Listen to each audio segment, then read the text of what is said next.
Welcome to History Unpacked. If you enjoy the content, consider subscribing or leaving a comment. We welcome any feedback, and we upload every week. We hope you enjoy today's episode. Eva Braun is a name that really stands on its own in the history books. She wasn't a politician, she didn't shape policy, but she was, for many years, Adolf Hitler's partner, and briefly, his wife. Today, we take a closer look at the life of Eva Braun, her background, her relationship with Hitler, and her place in history. Eva Braun was born on February 6, 1912 in Munich, Germany. Her father, Friedrich Braun, was a schoolteacher, and her mother, Franziska, was a seamstress. Eva grew up in a relatively ordinary, middle-class household. She attended Catholic school and was described by classmates as cheerful and friendly, although not particularly academic. After finishing her schooling, Eva worked as a sales assistant and an office clerk. By the age of 17, she had taken a position as an assistant and model in the photography studio of Heinrich Hoffmann, who would later become Hitler's personal photographer. It was through Hoffmann's studio that Eva Braun met Hitler for the first time in 1929. Eva was 17, Hitler was 40, and already well known in Germany as the leader of the Nazi Party. The exact details of their early relationship are unclear, but it's widely accepted that the two became romantically involved within a year or two of meeting. Despite the growing closeness between them, Hitler kept the relationship hidden from the public.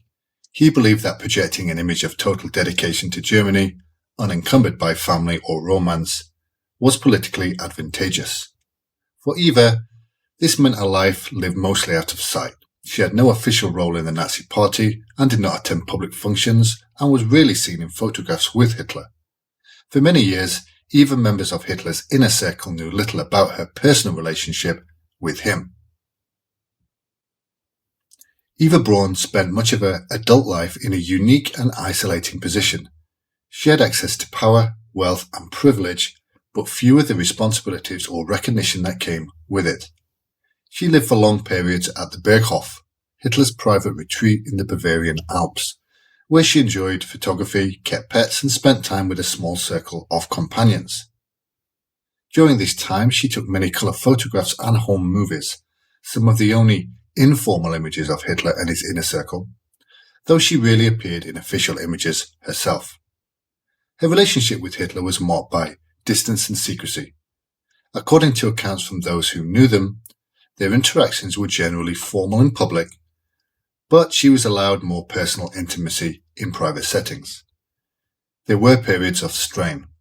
In 1932 and again in 1935, Eva reportedly attempted suicide. These incidents are sometimes seen as signs of frustration or emotional instability, but documentation is limited, and much about her private state of mind remains speculative. One of the most debated aspects of Eva Braun's life is the question of how much she knew or understood about the policies and atrocities carried out by the Nazi regime. There is no evidence that she was politically involved or played a role in decision-making. She was not a member of the Nazi Party, and there's no record of her participating in or influencing policy. However, she was not cut off from the reality of the war.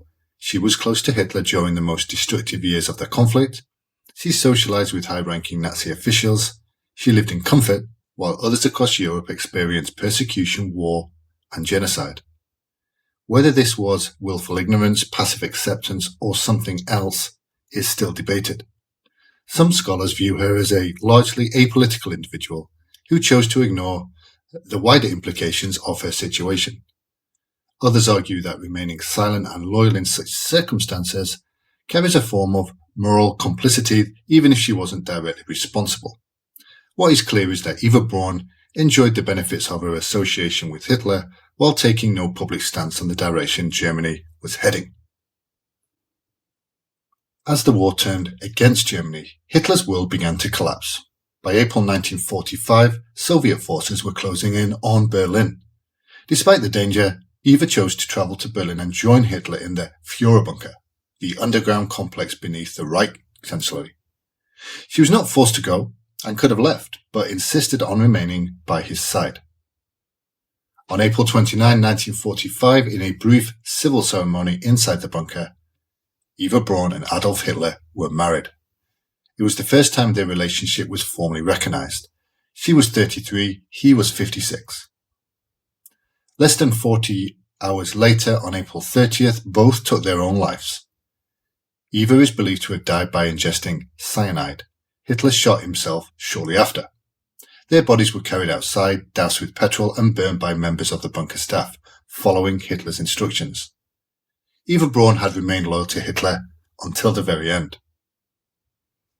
So, how should history remember Eva Braun?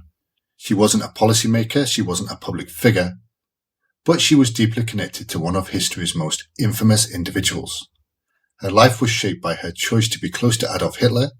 Whether driven by love, loyalty, or other motivations, that decision placed her in the heart of one of the most violent regimes of the 20th century. Some biographies portray her as naive and passive, someone who chose to focus on small, personal pleasures while ignoring the wider consequences of the war. Others suggest she knew more than she ever let on, and that her silence was a form of complicity. Because she left behind few written reflections, no memoirs, no interviews, and because much of her life was undocumented, many aspects of Eva Braun's motivations remain unknown. But her story is a reminder of those that are close to power, even in private unofficial roles, are still part of the historical record. Their choices, even if seemingly quiet or personal, exist within broader moral and political contexts. Eva Braun's life questions more than it provide answers. She didn't give speeches, she didn't write political tracts, but she chose to be with Adolf Hitler in private and in death. Understanding her life helps us think about the role of those who live near power but do not wield it.